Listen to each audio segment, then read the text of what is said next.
This weekend, my phone filled up with fireworks, lake houses, matching family t-shirts. And I know that somewhere out there, another woman scrolled through all of it and thought, that used to be my life. If that woman is you, stay with me for a minute. Because nobody warns you about the first summer as the new you. Winter is easy to hide in. Everybody's inside anyway. But summer is loud. Summer shows up demanding potato salad and group photos and that certain kind of happy. And when your life is in the middle of changing, all that sunshine can feel like it's pointing straight at everything that's different now. Maybe this is your first summer in a new town, the first one on your own, without your best friend or sister or partner. The first one since the kids stopped coming home. The first one where the old traditions don't fit and the new ones don't exist yet. I'm Mary Ellen. I run a community called Tools to Thrive Today for women who are right in the middle of this kind of season. If you're new here, welcome. You found the right porch. Now, I thought about making this video about getting through the summer, surviving it. But that's not the real question, is it?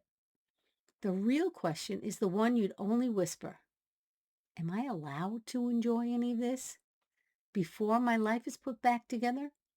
Before everything makes sense again? And what I found is this. Joy doesn't wait for the finished version of you. It never has.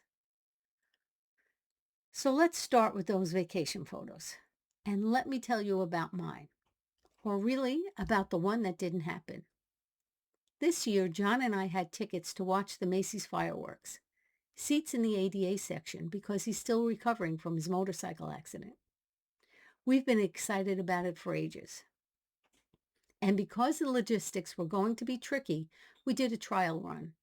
Could we handle the walking, the crowds, the whole Megillah? I came prepared. The heat and I are not friends, and I know it. So I brought fancy water, cooling cloths, a little pink handheld fan. We moved slowly. We did everything right. And it still wasn't enough. My body called the game before we even reached the pier. We ended up in an Uber, heading back to the car, and those fantastic tickets went unused. 50 years ago this month, I stood in nearly the same spot in a crowd of millions watching the tall ships at Opsail, and nothing about it felt hard. This year, I couldn't even make it through a practice run. I was heartbroken. And to be real with you, I was angry too. We both were. We both still are. When you're scrolling past everyone's beach week and feeling that pull in your chest, I want you to know something. You're not jealous of the vacation. Not really. You're grieving your old summers, the ones that came with your old life. That ache is grief. It just happens to be slathered in sunscreen. And grief doesn't care it's July. It doesn't take holidays off. So when it shows up between the hot dogs and the sparklers, you are not doing summer wrong. You're carrying something real through a season that pretends everything is light. So name it for what it is. I miss what was. Say it out loud if you need to. Naming it will take the sting out more than pretending ever will. Second thing, and this one changed summers for me. Joy in a season like this doesn't arrive the way it used to. It's not the 2-week vacation. It's not the big family barbecue with 3 kinds of pie and kids running everywhere. Right now, joy comes in the 10-minute size. It's iced tea in the garden before the day gets going. 1 perfect tomato. Cold watermelon eaten standing over the sink, because who exactly is going to stop you? We treat those little moments like consolation prizes, like the real joy is out there somewhere, and this is what we get instead. But those small moments are not the runner-up prize. They're proof of life. They're evidence that you are still in there, still able to taste things, notice things, Feel the sun on your arms. You don't need the lake house to have a summer. You need 10 minutes and the willingness to let them count. Which brings me to the part nobody says out loud. Sometimes we don't skip the good moments because we're too sad. We skip them because feeling good feels wrong.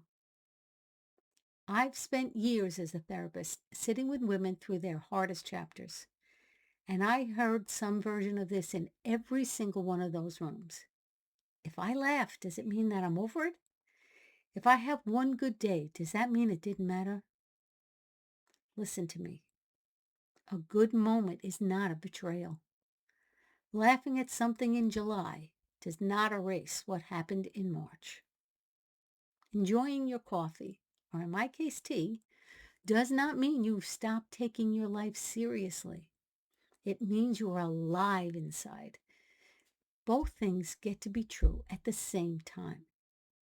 You can miss what was and still let one good moment land. That's not moving on. That's moving with. So no, this probably isn't the summer of the big vacation.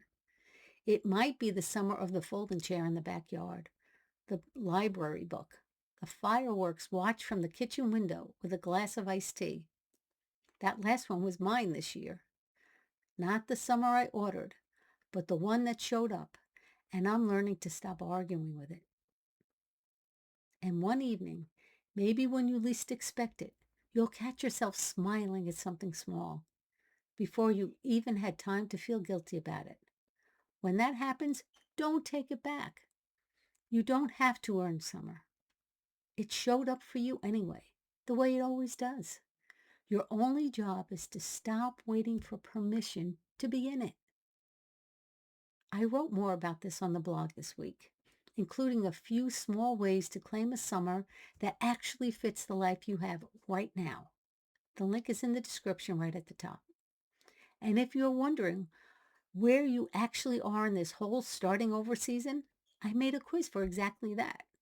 It takes 2 minutes and the link is down there too. And if you'd like to talk about all of this with women who truly get it, come join us in the Thrive Hive. It's our free community and there is always room on the porch. Before you go, tell me in the comments, what's one small summer thing you're claiming this week? I read every single one. Until then, save me a seat on the porch.